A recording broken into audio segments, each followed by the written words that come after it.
Are you doing everything right? Eating well, exercising, prioritizing protein, maybe even counting calories, yet the scale won't budge? Perhaps you've been told weight loss is medically necessary, which makes the lack of movement on the scale even more frustrating and stressful. If you are someone living with endometriosis and you have a personal weight loss goal, this video is for you. In today's video, I'm going to talk about why weight loss is made harder by endometriosis, and then I'm going to give you my top tips for weight loss with endometriosis.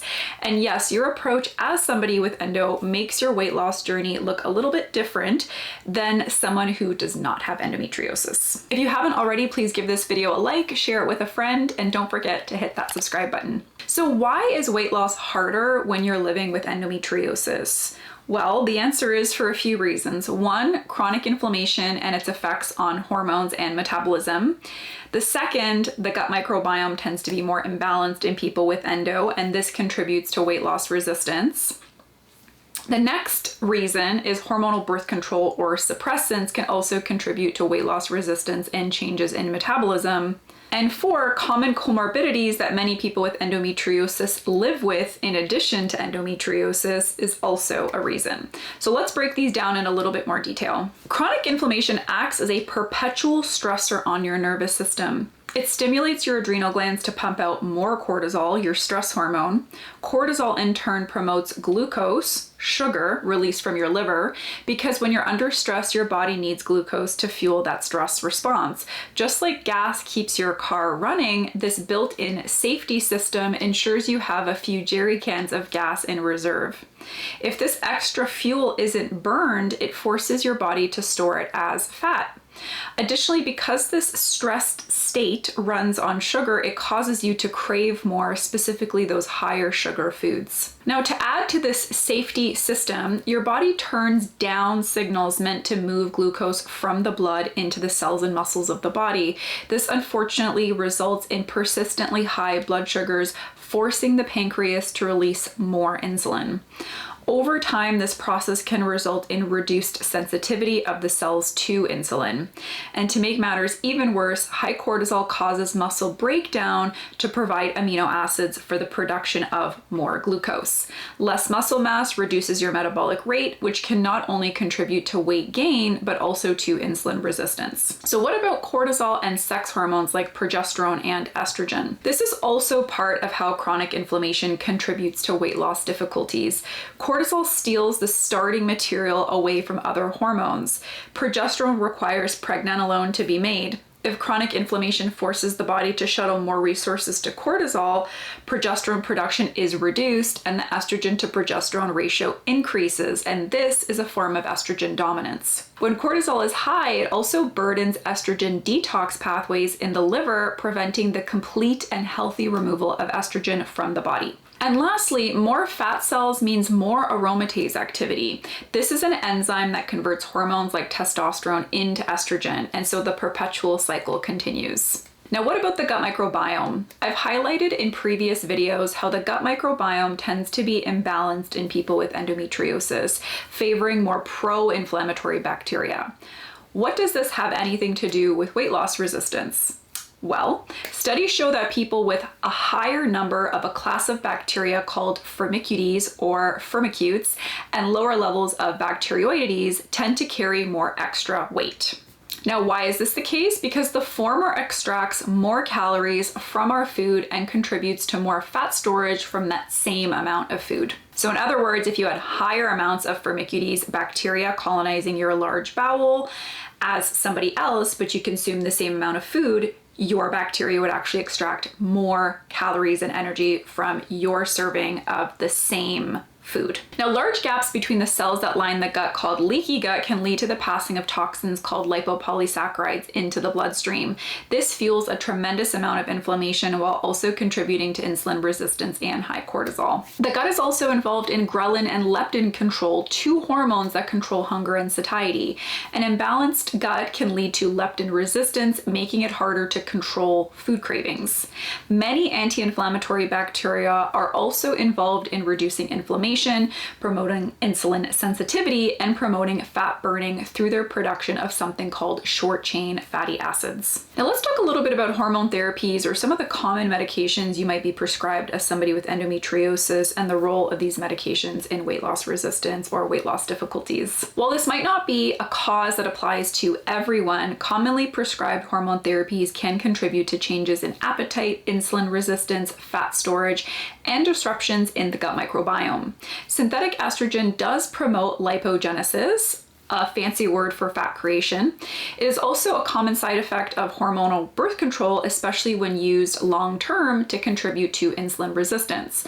Hormonal birth control is also notorious for contributing to vitamin and mineral deficiencies, like deficiencies in B vitamins, especially B6, B12, and folate, which are essential for energy production and fat metabolism, as well as magnesium, zinc, and selenium, key minerals for thyroid health, blood sugar balance, and muscle function. Now let's switch gears to talking a little bit about comorbidities.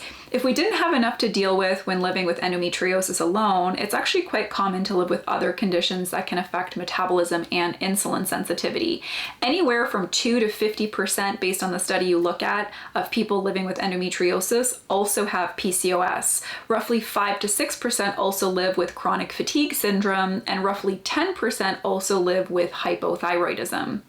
PCOS complicates weight loss via insulin resistance, inflammation, and high androgens. Chronic fatigue syndrome complicates weight loss by limiting someone's capacity to exercise via chronic inflammation and affected mitochondrial function. And hypothyroidism can reduce your basal metabolic rate, contribute to fatigue, and cause poor fat metabolism. So now that we've established why weight loss can be a little bit harder for people with endometriosis, let's talk about the action items. What can you do to lose weight with endometriosis if this is a personal goal of yours? Okay, my first tip is to shift your focus from weight loss to inflammation reduction. As we've established, chronic inflammation is a massive barrier to weight loss in people who have endometriosis. As long as that inflammation is triggering cortisol release, weight loss remains complicated. So what do? Eat an anti-inflammatory style diet, commit to a weight loss friendly meal structure that includes fat, protein, and fiber, limit your starch portions to 1 to 2 daily, and space your meals 3.5 to 4 hours apart. Fat is the only macronutrient that doesn't promote an insulin release, so we want to avoid adding an insulin release on top of more insulin due to chronic inflammation. Let me give you a few examples of some healthy meal ideas. Okay, so for breakfast, you might consider chia seed pudding with soy, pea, or any protein-containing milk of your choice, and that's the key word, it has to contain protein. You could also tack on some additional protein powder, an additional serving of nuts or seeds with some mixed berries on top. Another example might be to include 2 eggs, avocado, mixed berries, and smoked salmon as part of a breakfast meal. For lunch, you can opt for a big, colorful salad with salmon, turkey, chicken, or some other form of seafood or lean animal protein. Pick an olive oil based dressing or something like walnut or flaxseed oil if it's not being heated. Try not to exceed a tablespoon of oil. A really easy lunch idea could be a fun snack plate with hummus, a quality protein source like canned tuna, poultry, or hard-boiled eggs, carrots, celery, and an orange, plus a handful of your favorite nut or seed. That could be a super easy, healthful lunch idea that you grab as well. Dinner can be a baked shrimp, salmon, or chicken bake. So think of those sheet pan recipes with lots of color. You just slice everything up, stick it on the pan, and put it in the oven. Halloumi or chicken or lentil curry or a hearty, slow-cooked meat of your choice with tons of vegetables can make for a great anti-inflammatory dinner idea. It's extra important that you prioritize fats and proteins and limit starches if you have endometriomas, as a high glycemic index diet is a risk factor for endometrioma growth. When I say starches, I'm referring to things like bread, wraps, rice, oats, quinoa, cereals, popcorn, and other starchy veggies like potatoes, corn, and turnip. 1 portion of something like rice, quinoa, or oats is equivalent to half a cup, and 1 serving of bread is equal to 1 slice. 1 6-inch wrap is also considered a serving, and 1 medium-sized potato or half a cup of chopped starchy vegetable would also be considered a serving. Now, there are caveats to this goal. We do want to limit the starch intake because starches and carbohydrates do trigger an insulin release. However, if you're somebody who's really struggling with low energy, you've got muscle weakness, you've got blood sugar dysregulation, you've got a lot of insulin release. These are things that you do need to consider in how you structure your diet. But generally speaking, 1 to 3 servings per day is helpful to aim for.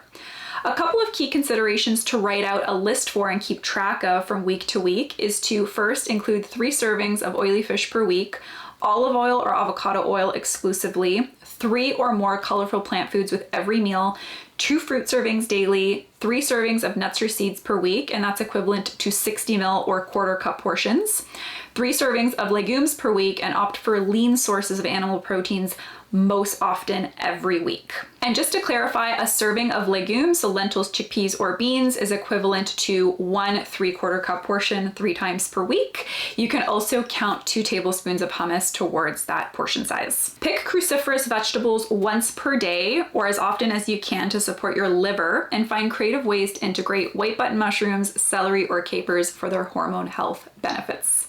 The way you cook also has a lot to do with inflammation. So use high moisture methods, most often like poaching, stewing, soups, pressure cooking, or slow cooking to get the most anti-inflammatory benefits from your food.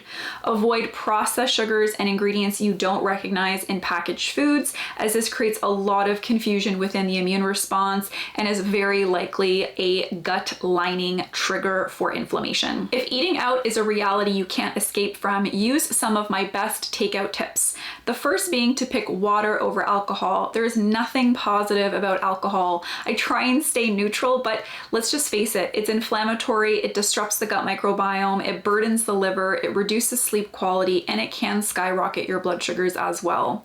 Your liver will preferentially metabolize alcohol because it's a toxin. So in other words, it basically means it stops doing everything else in order to get the alcohol out of your system. If you want something more than water, bitter teas are a great option to sip on in between or before meals. Bitter teas like green tea, peppermint, black tea, rooibos, and ginger tea help stimulate digestive juices. Just be cautious with drinking too much before meals if you struggle with digestive symptoms, and also avoid sipping on your beverages through straws if you have a lot of bloating or other digestive symptoms. My next tip is to start with a vegetable-rich starter. Bonus points if it also includes healthy fats like nuts, seeds, olive oil, or guacamole. Eating vegetables first helps to support blood sugar balance. A soup can also be a good option. Slow-cooked vegetables are often more nutritious, and this cooking method makes for better nutrient absorption. My next takeout tip is to look for words like marinated, poached, stewed, or braised on the menu when picking animal protein specifically. These high moisture, low heat cooking methods produce fewer reactive oxygen species, which will help with the overall inflammatory load on the body.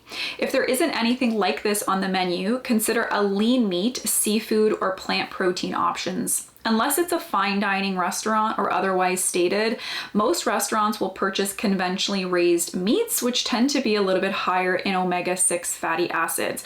Omega-6 fatty acids aren't necessarily inherently more inflammatory, but we just generally are exposed to more of these in our North American Western style diets. And if the omega-6s get too high comparatively to omega-3s, it can trigger more inflammation in the body. You can also lower your inflammatory load by opting for proteins low in saturated fats, like your turkey, chicken, fish, seafood, or plant sources. Always look for ways to add fiber and color to your meals. This might look like adding some pickles, tomato, and onion to a burger and getting a side salad instead of fries. This might look like opting for a veggie thin crust pizza, sushi with roasted eggplant and or zucchini on the side, or a naked burrito versus a burrito in a white wrap. Another thing to look out for might include options that mix animal proteins with plant proteins. This is a great way to maximize nutrient intake, as plant and animal sources of protein contain complementary nutrition. Some options that might fit the bill include chili, meatloaf, tacos, soups, or lentil pastas with meatballs. Additionally, pick meals that include anti-inflammatory spices like turmeric, basil, oregano, cinnamon, ginger, cloves, or cayenne. If you know your meal will be too large to finish, pick something with potatoes, rice, or lentils. These foods form resistant starches when cooked and cooled, making them healthy leftovers. They support digestive health, reduce inflammation, and can be helpful for promoting weight loss because they offer you half the amount of calories per gram once they're cooked and cooled. If picking dessert, pick gluten-free and or opt for something with fruit or nuts to boost the nutritional value of your choice. Okay, so that's the end of my tips for takeout, but some of the best supplements for reducing inflammation include Curamed. It's literally a product called Curamed, a combo of bromelain, alpha-lipoic acid and NAC, vitamin C and vitamin E, melatonin, and pycnogenol. High EPA fish oil at doses of 3 grams total omega-3s can also be helpful for reducing inflammation. The Endo Flare Care Relief Blend is also 40% off and contains all of these ingredients with the exception of turmeric and melatonin. It's helped many reduce pain related to menstruation and endo-related pain. I'll put that link in the show notes below. Certain foods may also be contributing to inflammation, so keep your eyes peeled for subtle symptoms or signs of inflammation like mild joint pain, mucus buildup in the back of the nose or throat, itchy skin, congestion, throat clearing, water retention, hives or rashes, or more obvious signs like abdominal cramping, urgency, diarrhea, blood in the stool, or vomiting. Common irritants might include gluten, dairy, deep fried or high fat foods, nuts, seeds, shellfish, and highly processed foods. Okay, so to summarize this first tip on prioritizing inflammation reduction over weight loss, eat an anti-inflammatory style diet that prioritizes color from plant foods, lean meats, seafood, nuts, seeds, and olive oil. Avoid synthetic ingredients and pick whole foods most often. Structure your meals to include protein, fat, and fiber spaced 3.5 to 4 hours apart for blood sugar balance. Tack on an anti-inflammatory supplement if you need the inflammation support. Avoid any foods you personally react to with high inflammation type symptoms, and follow some of my top tips for takeout if this is an unavoidable part of your diet and or lifestyle. Okay, so my next tip is to move yourself out of burnout to nervous system safety. As we've established, chronic inflammation comes with nervous system activation. Part of weight loss for somebody with chronic inflammation is helping your nervous system feel safe.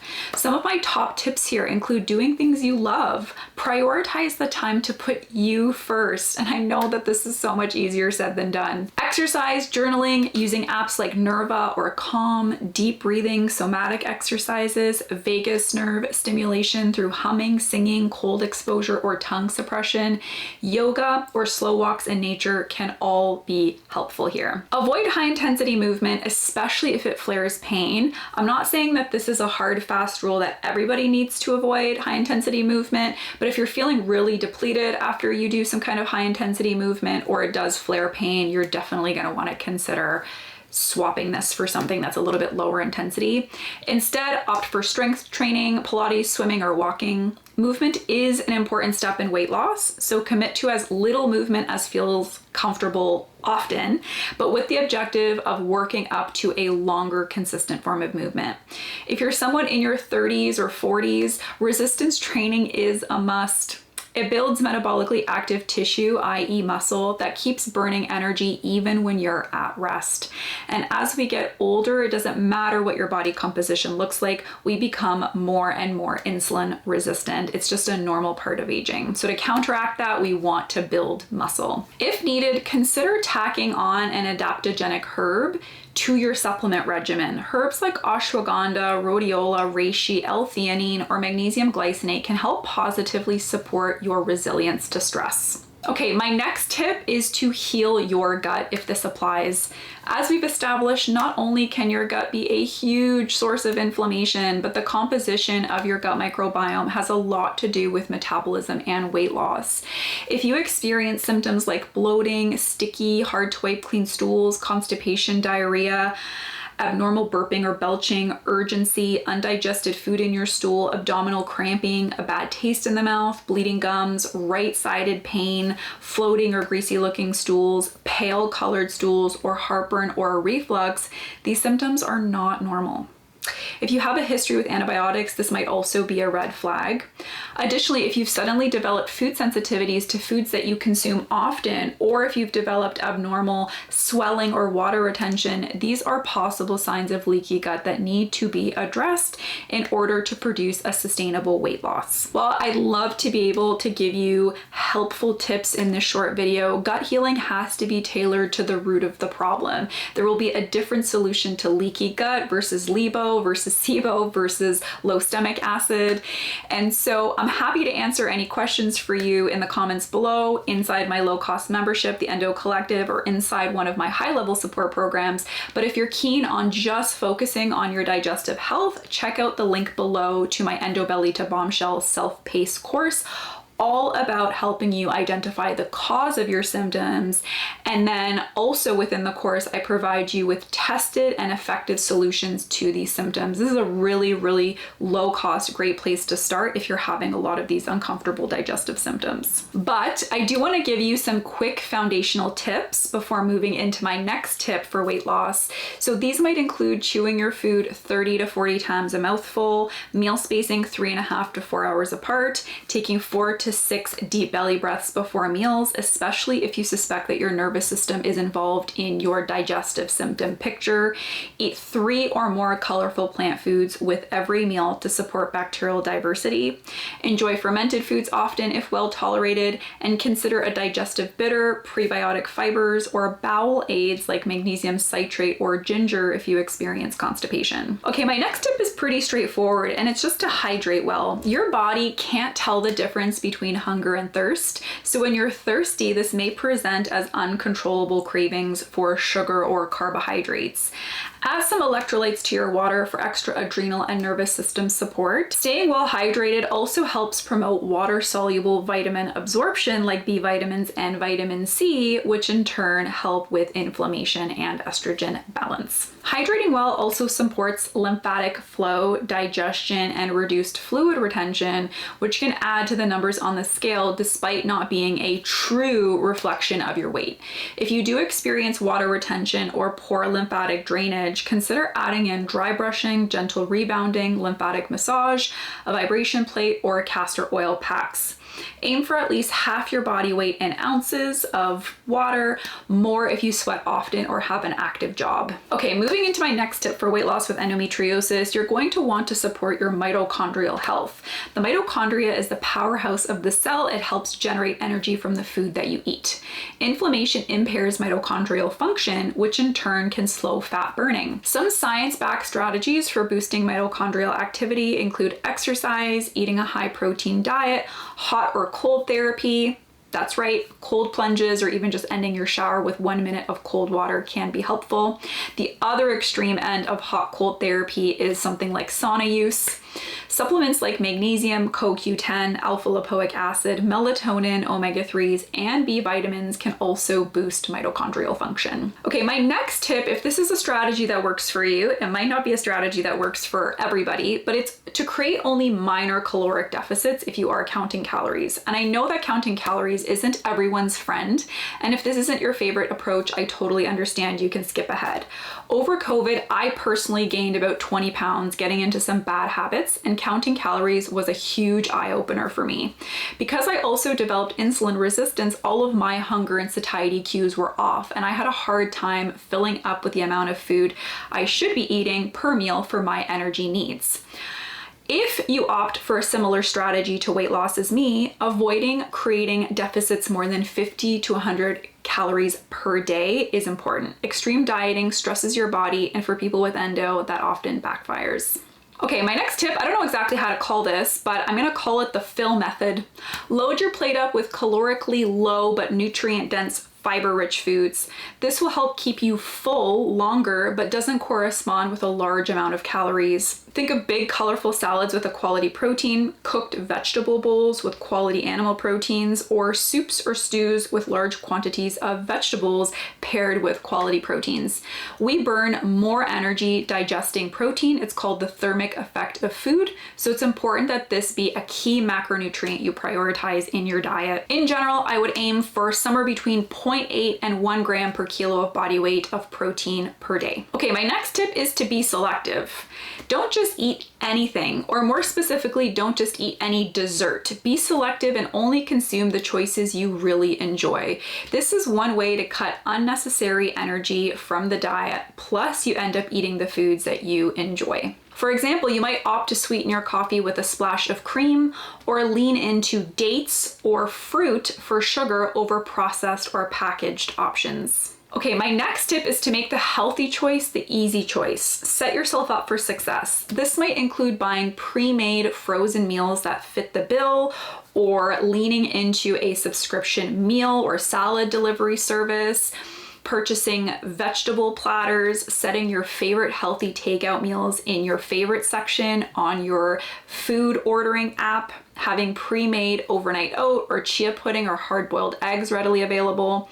Yes, this requires effort, but many things in life worth doing require effort, and it will become intuitive over time.